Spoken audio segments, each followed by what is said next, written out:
पूरी दुनिया में हर साल 21 फरवरी को मनाया जाता है अंतर्राष्ट्रीय मातृभाषा दिवस।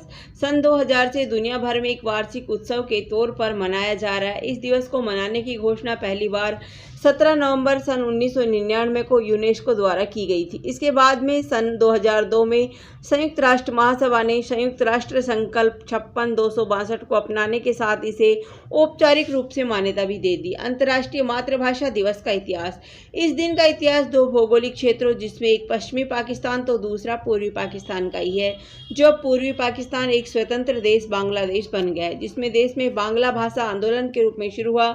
इस आंदोलन की शुरुआत बांग्ला भाषा को संरक्षित करने के लिए की गई थी, जो बांग्लादेश के लोगों द्वारा व्यापक रूप से देश में बोली जाती थी।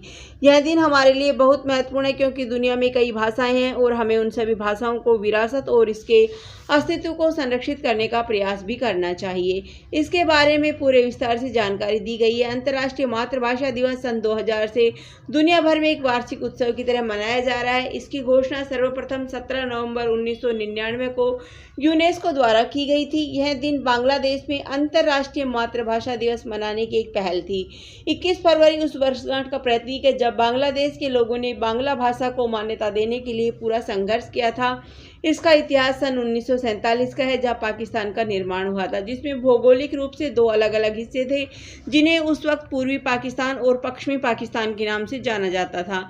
इन दोनों क्षेत्रों में आश्चर्यजनक रूप से ही भिन्न भिन्न संस्कृतियां और अनेकों भाषाएं भी थी, लेकिन देश एक ही था। सन 1948 में पूर्वी पाकिस्तान के धीरेन्द्रनाथ दत्त ने ही पाकिस्तान की संविधान सभा में मांग की कि उर्दू के अलावा बांग्ला को कम से कम राष्ट्रीय भाषाओं में से एक ही बना दिया जाए, लेकिन ऐसा करने के लिए अनेकों विरोध प्रदर्शन हुए। हालांकि पाकिस्तान की सरकार ने इन विरोध प्रदर्शनों को दबाने के लिए सार्वजनिक बैठकों और रैलियों पर भी पूरी तरह से रोक लगा दी। इसके बाद ढाका विश्वविद्यालय के सभी छात्रों ने आम जनता के साथ मिलकर बड़े पैमाने पर रैलियां और अनेकों बैठकें भी आयोजित की, जिस पर पुलिस ने फायरिंग भी की थी और इस फायरिंग में अनेकों लोगों की मौत भी हुई थी। फिर बांग्लादेश के अस्तित्व में आने के काफ़ी समय बाद रफीकुल इस्लाम का प्रस्ताव बांग्लादेश की संसद में पेश किया गया था, तो बांग्लादेश की सरकार की ओर से यूनेस्को को एक औपचारिक प्रस्ताव दिया गया। 17 नवंबर सन 1999 को यूनेस्को की 30वीं महासभा ने सर्वसम्मति से निर्णय लिया कि 1952 में इसी दिन अनेकों लोग अपने प्राणों की आहुति देने वाले शहीदों की याद में ही 21 फरवरी को दुनिया भर में अंतर्राष्ट्रीय मातृभाषा दिवस घोषित किया जाए। आप सभी को बता दें कि बांग्लादेश के लोग इस दिन को शहीद मीनार पर जाकर मनाते, जो शहीदों की याद में ही मनाया गया। वहाँ एक स्मारक और उसकी कुछ प्रतिकृतियां हैं और लोग वहाँ अपना गहरा दुख व्यक्त करते हैं और उन्हें श्रद्धांजलि भी अर्पित करते हैं।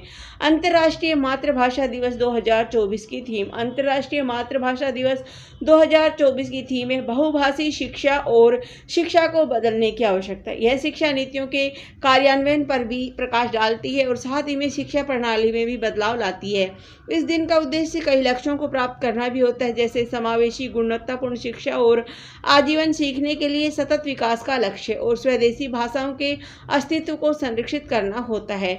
अंतर्राष्ट्रीय मातृभाषा दिवस को कैसे मनाएं? अंतर्राष्ट्रीय मातृभाषा दिवस पर एक अंतर्राष्ट्रीय भाषा सीखने के लिए आप अपने आप को प्रेरित करें और दूसरों को भी। अंतर्राष्ट्रीय मातृभाषा दिवस पर कम से कम अपने परिवार को साथ लेकर केवल अपनी स्थानीय भाषा में ही बातचीत करने का प्रयास करें, क्योंकि हम अधिकांश समय में तटस्थ भाषा में ही बात करते हैं और भूल भी जाते हैं कि अपनी मूल भाषा में बुनियादी शब्द कैसे कहें या क्या कहें। यही आज वह दिन है जब आप इसे बदल सकते हैं और अपनी मातृभाषा का गर्व कर सकते हैं।